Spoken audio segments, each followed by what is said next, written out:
राष्ट्रीय अध्यक्ष बनने के बाद आखिर वो कौन सी चुनौतियां हैं, कौन से काम हैं जिन पर बीजेपी सबसे ज्यादा काम करने वाली है? सर, अभी रिसेंट में बंगाल चुनाव है 2 महीने बाद, और बंगाल जीतना बीजेपी के लिए नाक का सवाल है कि बीजेपी देखिए हमेशा से परिवारवाद को लेकर हमेशा सवाल खड़ा करती है कि कांग्रेस में परिवारवाद चलता रहा है। सपा जो है वो भी मुलायम सिंह थे या वो अखिलेश यादव हैं। बिहार के युवा नेता और पूर्व मंत्री नितिन नवीन अब बीजेपी के राष्ट्रीय अध्यक्ष बनने जा रहे हैं। अब वो देश की सबसे बड़ी पार्टी के सबसे ओहदे पर बैठने जा रहे हैं। उनका इस पद पर बैठना लगभग तय हो चुका है, बस अब औपचारिकताएं पूरी करनी बाकी हैं, बस मोहर लगनी बाकी है। नमस्कार, मैं हूं राशिद और आप देख रहे हैं भारत एक्सप्रेस। आज सुबह से ही नितिन नवीन के नाम को लेकर बहुत चर्चाएं हो रही हैं। मेरे साथ मौजूद हैं मेरे दो सहयोगी, वरिष्ठ सहयोगी अजीत जी और हरी जी। इनसे जानेंगे कि आखिर राष्ट्रीय अध्यक्ष बनने के बाद आखिर वो कौन सी चुनौतियां हैं, कौन से काम हैं जिन पर बीजेपी सबसे ज्यादा काम करने वाली है। सर, पहला सवाल ये, इसको लेकर क्या सोचते हैं? देखिए सबसे पहली जो चुनौती होगी नितिन नवीन के सामने, बीजेपी के सामने वैसे तो आक्रामक विस्तार हो रहा है। हमने देखा कि बिहार चुनाव में जिस तरह से जीत दर्ज की और महाराष्ट्र में जो नगर निगम और बीएमसी के चुनाव जीते, केरल के तिरुवनंतपुरम में नगर महापालिका वो जीत हासिल करी, जो कोई सोच भी नहीं सकता था कि केरल जैसे राज्य में एक बड़े नगर कमल खिलेगा। तो सबसे बड़ी चुनौती इस समय बीजेपी के सामने साउथ में या जहाँ पे नहीं है, पहले के माना जाता था कि ये हिंदी भाषी क्षेत्रों की पार्टी है, लेकिन अब साउथ में आक्रामक विस्तार कर रही है और तमिलनाडु में भी देखेंगे, कर्नाटक में तो सरकार रह ही चुकी है, और जो ये सब राज्य हैं यहाँ पर बीजेपी के लिए बड़ी चुनौती है वहाँ पर पार्टी को ले जाना और जनता में प्रसार करना। दूसरी चुनौती ये होगी कि चूंकि युवा हैं, इससे पहले 45 साल का कोई अध्यक्ष बीजेपी में नहीं हुआ था, और देश में इस समय पूरी दुनिया में जो सबसे युवा संख्या है किसी देश में तो वो है भारत में, जिनको हम जेनजी कहते हैं। जो हमने देखा कि नेपाल में आंदोलन हुआ, सरकार हटाई गई, और दुनिया के कई देशों में हम देखते हैं कि जेनजी का बड़ा जलवा है और वो काफ़ी एंटी स्टैब्लिशमेंट एक रोल प्ले कर रहे हैं। तो भारत में बीजेपी चाहती है कि नितिन नवीन को लाकर, और जो जेनजी की बड़ी संख्या है, क्योंकि चुनाव में अब उनकी बड़ी भूमिका रहेगी, एक बड़ा वोट बैंक जेनजी का रहेगा, तो उसको कैसे साधा जाए, इसलिए उनका चुनाव हुआ है। और इससे पहले जो सबसे युवा अध्यक्ष थे वो अमित शाह थे, वो 49 बरस के थे तब वो बने थे, लेकिन ये 45 साल में ही बीजेपी के अध्यक्ष बनाए जाएंगे। तो ये दो बड़ी बातें हैं। बाकी तो हमने देखा कि जब से प्रधानमंत्री नरेंद्र मोदी केंद्र में सत्ता में आए हैं तो अच्छा खासा उनका प्रभाव पूरे देश में है, और कुछ चुनाव हारे भी हैं, ऐसी बात नहीं, राज्यों में। और तीसरा उनका लोकसभा चुनाव था 2024 में, उसमें बीजेपी की सीटें कम भी हुई, 20%, यानी 300 से सीधे 240 पे आए। लेकिन अभी भी लगता है कि देश में बीजेपी सबसे बड़ी पार्टी है, सबसे ज़्यादा पसंद की जाने वाली पार्टी है, और अब आगे जो भी चुनाव होगा उसमें बीजेपी सबसे आगे रहने वाली पार्टी है। सर, क्या लगता है आपको कि इस पद के लिए नितिन नवीन के ही नाम की चर्चा क्यों? देखिए, नितिन नवीन जो हैं वो बहुत कम उम्र के हैं, 45 साल उनकी उम्र है। अब देखिए, राहुल गांधी जेनजी की बात करते हैं, जेनजी को उकसाते रहते हैं, वो कई बार ऐसा हुआ है।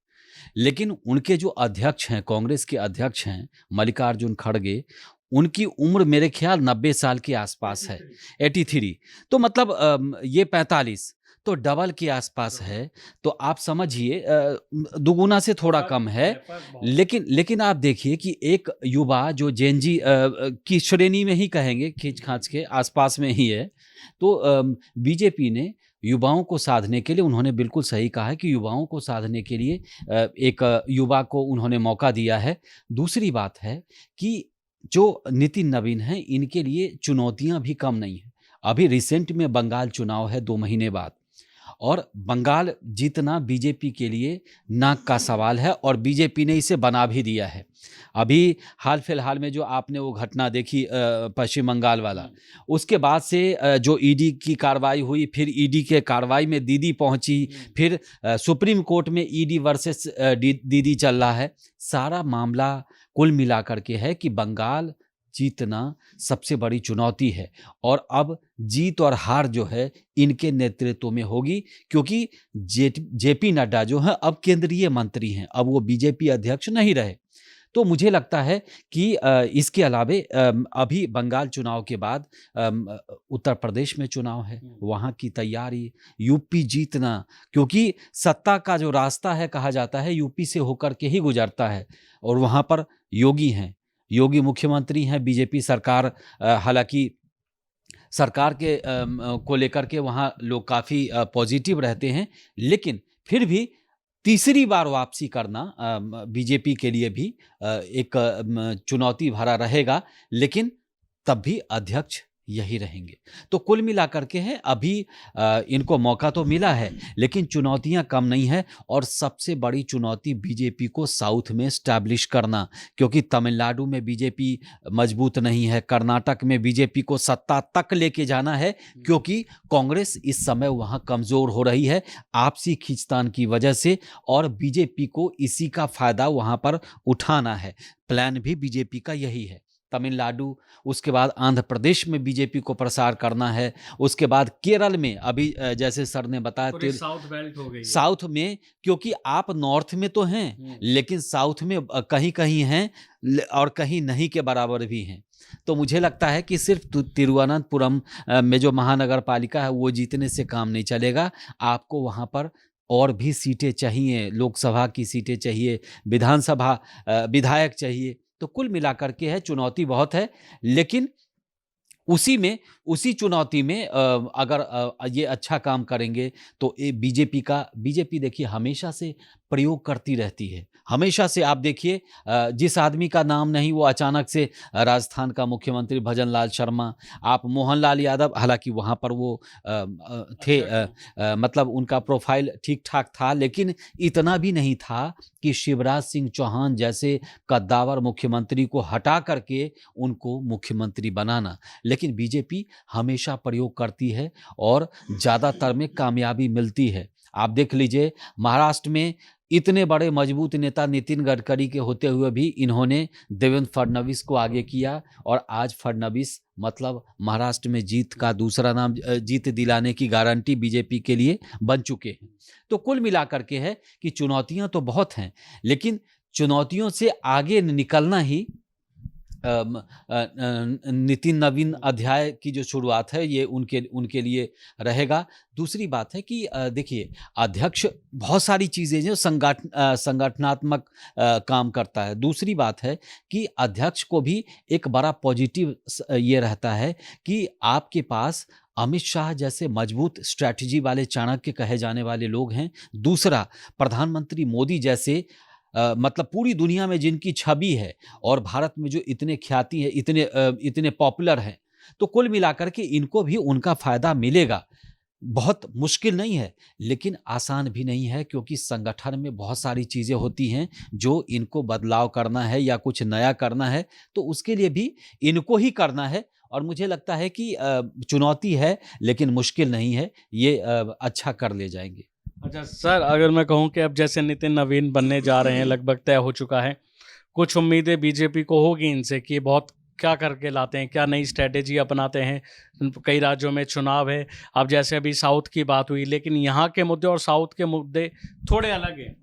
हाँ, बिल्कुल अलग हैं साउथ के मुद्दे, लेकिन आप देखिए चाहे वो तमिलनाडु में पहले अन्नामलाई जो कि पुलिस अफसर थे वो अध्यक्ष थे, और अभी सौंदर्या वहाँ पर अच्छा काम कर रही हैं। और तमिलनाडु में जब चुनाव होगा तो बीजेपी अपना गठबंधन भी करने की बात चल रही है उससे, AIDMK से, तो वो वहाँ पर अच्छे से चुनाव लड़ेगी इस बार। उससे भी बड़ी बात है, एक बात मैंने ध्यान नहीं दिया शुरू में, कि बीजेपी देखिए हमेशा से परिवारवाद को लेकर हमेशा सवाल खड़ा करती है कि कांग्रेस में परिवारवाद चलता रहा है, सपा जो है वो भी मुलायम सिंह थे या वो अखिलेश यादव हैं, ऐसे कई पार्टियां हैं। तो बीजेपी एक तरह से दिखाने की कोशिश करती है कि ये हमारी चौथी पीढ़ी है और वहाँ पर कोई भी बन सकता है। नितिन नवीन का तो नाम ही नहीं था कहीं पे, जब हमने देखा कि अध्यक्ष बनने में देर हुई, लेकिन नितिन नवीन नवीन जैसे चौथी पीढ़ी का नाम तो था ही नहीं। पहली पीढ़ी बीजेपी की है अटल आडवाणी, मुरली मनोहर जोशी, भैरव सिंह शेखावत। दूसरी पीढ़ी में नरेंद्र मोदी, सुषमा स्वराज, अरुण जेटली, राजनाथ सिंह, नितिन गडकरी। तीसरी पीढ़ी में योगी आदित्यनाथ, देवेंद्र फडणवीस, धर्मेंद्र प्रधान, भूपेंद्र यादव, ये सब थे। अब चौथी पीढ़ी है ये नितिन नवीन। तो चौथी पीढ़ी का अध्यक्ष बना के एक तरह से सारी पार्टियों को धराशायी कर दिया है। ये प्रधानमंत्री मोदी की स्ट्रेटजी है या जिसकी भी स्ट्रेटजी है, मतलब वो कई एक तीर से कई शिकार कर रहे हैं वो। क्योंकि जैसा कि हरि सर ने भी बोला कि कांग्रेस के जो अध्यक्ष हैं वो नाम के अध्यक्ष हैं, मल्लिकार्जुन खड़गे। असली सत्ता तो गांधी परिवार के पास ही है। राहुल गांधी चलाते हैं पार्टी, लेकिन वो नाम क्या है और उनकी उम्र है 83 ईयर्स।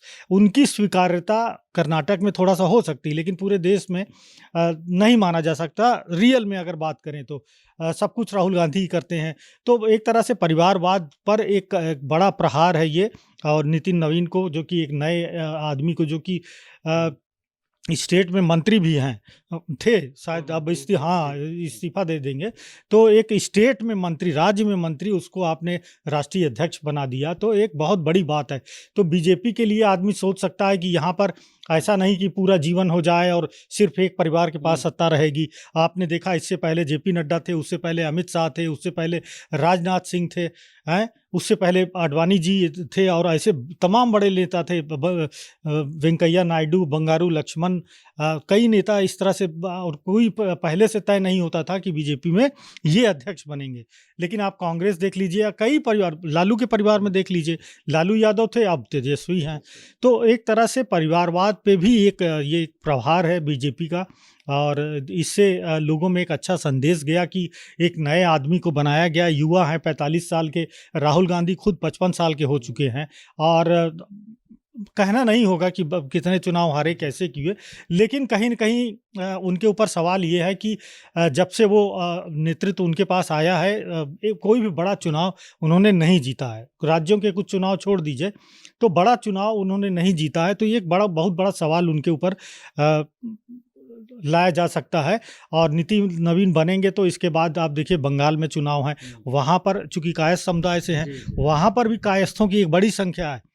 तो ये भी एक फैक्टर जरूर है, होना चाहिए। भले इसकी चर्चा उतनी नहीं हो रही है, लेकिन वहाँ पर भी कायस्थ वोटर हैं और खुद नितिन नवीन कायस्थ हैं। तो एक तरह से बंगाल चुनाव में भी मदद मिल सकती है। ये जो कायस्थ वोटर की बात कर रहे हैं, तो घोष बोस जो होते हैं वो सब कायस्थ में आते हैं बंगाल में। रॉय भी जो वहाँ पर पश्चिम बंगाल में है, वो कायस्थ लिखते हैं। जी, आप कंटिन्यू करें। तो ये सब भी स्ट्रेटजी है, क्योंकि पहले आप देखिए कि कितना सरप्राइज प्रधानमंत्री मोदी के लिए बोला जाता है कि चाहे वो राष्ट्रपति पद का उम्मीदवार हो, उपराष्ट्रपति पद का, स्पीकर हो, या कोई ऐसा पद हो, राज्यों के मुख्यमंत्री हो, ऐसे सरप्राइज वो कैंडिडेट चुनकर आते हैं। और मतलब एक बड़ा सरप्राइज होता है लोगों को कि अरे ये कैसे बन गया, ये तो अभी राजनीति की शुरुआत कर रहा है। बिल्कुल नए नए हैं, लेकिन तो बीजेपी के एक अच्छा संदेश है कि भाई कोई भी अध्यक्ष बन सकता है, किसी के हाथ में, मतलब किसी की जागीर नहीं, ये पार्टी है, लोकतांत्रिकता। आप देखिए कि पिछले साल एक संसद में गृह मंत्री अमित शाह और अखिलेश यादव के बीच में एक बहस हुई, और उस बहस में अखिलेश यादव ने कहा कि अरे बड़ी लोकतांत्रिक पार्टी है तो अध्यक्ष क्यों नहीं चुन सकते, अभी तक आप अध्यक्ष नहीं चुन पा रहे हैं। तो अमित शाह ने बड़ा सलीके से जवाब दिया कि भाई हमारी पार्टी में लोकतांत्रिक तरीके से अध्यक्ष चुना जाना है, आपकी पार्टी के जैसा थोड़ी कि आप तो 25 साल तक आप ही अध्यक्ष रहेंगे। तो एक बड़ा संदेश है ये भी परिवारवाद को लेकर कि हमारे यहाँ कोई भी बन सकता है, ये दूसरी पार्टी में नहीं है। चलिए, तो देखने वाली बात होगी। एक तरफ जहां बीजेपी को नितिन नवीन से खूब उम्मीदें हैं, तो वहीं नितिन नवीन के सामने भी काफ़ी चुनौतियां होंगी और देखना होगा कि वो उस पर कैसे उतरेंगे। बहरहाल, आप इस वीडियो को देखकर क्या सोचते हैं, अपनी राय कमेंट बॉक्स में ज़रूर दीजिए। शुक्रिया।